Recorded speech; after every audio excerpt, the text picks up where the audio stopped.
সম্প্রতি তুরস্কের মিডিয়ায় তোলপাড় সৃষ্টি করেছেন একজন বাংলাদেশি। গুরুত্বের সাথে প্রচার করা হচ্ছে তার গবেষণার খবর। ভূমিকম্প বা বন্যার মতো দুর্যোগে নেটওয়ার্ক টাওয়ারগুলো অচল হয়ে পড়ে, ভেঙে পড়ে যোগাযোগ ব্যবস্থা, ফলে কঠিন হয়ে পড়ে উদ্ধার কাজ।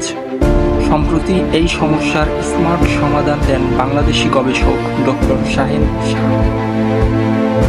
তুরস্কের ইলদিজ টেকনিক্যাল ইউনিভার্সিটিতে ইলেকট্রনিক্স ও কমিউনিকেশন ইঞ্জিনিয়ারিংয়ের সহযোগী অধ্যাপক হিসেবে কাজ করছেন তিনি।